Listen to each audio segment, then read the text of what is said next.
Hi friends, வணக்கம். Welcome back to Tamil Mithran. கடந்த தீபாவளிக்கு தளபதி விஜய் நடிப்பில் முருகதாஸ் டைரக்ஷனில் வெளியாச்சு சர்க்கார் படம். கலவையான விமர்சனங்கள் பெற்றிருந்தது.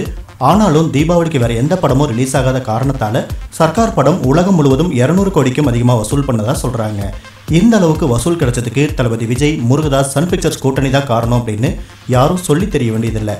படம் வெளியான 3வது நாளே சென்னையில் விஜய், முருகதாஸ், கீர்த்தி சுரேஷ் உள்ளிட்டோர் வெற்றி விழாவை கொண்டாடினாங்க. இந்த நிகழ்வுக்கு பத்திரிகையாளர்கள் அழைக்கப்படலை.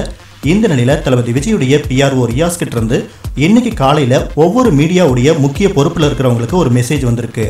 அதாவது இன்று மாலை சென்னை கிண்டியில் இருக்கிற லீ மெரிடியன் ஹோட்டலில் விஜய் உங்களை சந்திக்க விரும்புகிறார் அப்படின்னு அந்த மெசேஜில் சொல்லப்பட்டிருந்தது. மேலும் இந்த சந்திப்பு தனிப்பட்டது அப்படின்னும் கேமராக்களுக்கோ செய்தியாளர்களுடைய உறவினர்களுக்கோ அனுமதி இல்லை அப்படின்னும் அந்த மெசேஜில் தெரிவிக்கப்பட்டிருந்தது. இதே போல தான் கடந்த ஆண்டும் மெர்சல் படம் வெளியானதை தொடர்ந்து விஜய் செய்தியாளர்களை சந்திச்சாரு. அதாவது விஜய் சந்திச்சது சாதாரண மீடியா பீப்புள் கிடையாது. இவங்க எல்லாருமே ஒவ்வொரு ஊடக நிறுவனத்துடைய மிக முக்கியமான பொறுப்பில் இருக்கிறவங்க. மேலும் சினிமா தொடர்பான செய்திகளை மட்டுமே வழங்கக்கூடியவங்க. தவிர ஒரு சில ஊடகங்களுடைய தலைமை பொறுப்பில் இருக்கிறவங்களையும் கூட இந்த சந்திப்புக்கு விஜயுடைய PRO அழைச்சிருந்தாரு. கடந்த முறை மெர்சல் ரிலீஸை தொடர்ந்து செய்தியாளர்களை சந்திச்ச விஜய்க்கு அதுக்கப்புறமா நெகட்டிவா எந்த விஷயமும் ஊடகங்களில் பெரிய அளவில் வெளியாகலை. சர்க்கார் தொடர்பான சர்ச்சையில கூட தமிழக அரசுக்கும் சன் பிக்சர்ஸ் முருகதாஸ் பிரச்சனையாவே ஊடகங்கள் முன் வச்சாங்க. எனவே இந்த முறையும் ஊடக பிரபலங்களை சந்திச்சு அவங்களுடனான நட்பை ஆழப்படுத்திக் கொள்ளவே தளபதி விஜய் இந்த சந்திப்புக்கு ஏற்பாடு பண்ணியிருக்காரு. அது மட்டும் இல்லாம சந்திப்புக்கு வந்திருக்கிற செய்தியாளர்கள் மற்றும் ஊடக ஜாம்பவான்களுக்கு லீ ராயல் மெரிடியன் ஹோட்டல்ல பெஸ்டான உணவு வகைகள் டின்னரா ஏற்பாடு செய்யப்பட்டிருந்தது. இது மட்டும் இல்லாம அன்லிமிட்டெட் சரக்கும் ஊடகத்தினருக்கு சப்ளை பண்ணப்பட்டிருக்கு.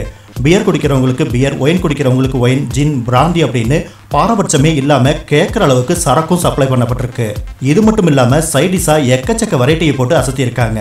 இந்த மாதிரி சரக்கு பிரியாணியோட விருந்து முடிவடையில வந்த ஊடகத்தினர் எல்லாருக்குமே ஒரு கோல்ட் காயினையும் கையோட கொடுத்து அனுப்பியிருக்காரு தளபதி விஜயுடைய PRO. அதாவது ஒவ்வொரு ஊடகத்திலிருந்து வந்த ஒவ்வொருத்தருக்கும் கோல்ட் காயின் கொடுக்கப்பட்டிருக்கு. அந்த கோல்ட் காயின் ஜோய் ஆல்காஸ் நிறுவனத்திலிருந்து மொத்தமா வாங்கி செய்தியாளர்களுக்கு பிரித்து கொடுக்கப்பட்டிருக்கு. சிலர் கோல்ட் காயின் வேண்டாம் அப்படின்னு சொல்லிட்டு போயிருக்காங்க. சொல்லப்போனா தன்னை சந்திக்க வந்த ஊடக பிரபலங்கள் எல்லாரையுமே எல்லா வகையிலையும் திருப்திப்படுத்தி அனுப்பி வச்சிருக்காரு தளபதி. பொதுவாக ஒரு படம் வெற்றி பெற்றா அந்த படத்துடைய தயாரிப்பு நிறுவனம் தான் செய்தியாளர்களுக்கு ட்ரீட் கொடுக்கறது வழக்கம். ஆனா தளபதி விஜயோ தன்னுடைய படம் வெளிவந்தாலே தனிப்பட்ட முறையில் அவருடைய செலவுல ட்ரீட் கொடுத்துட்டு இருக்காரு.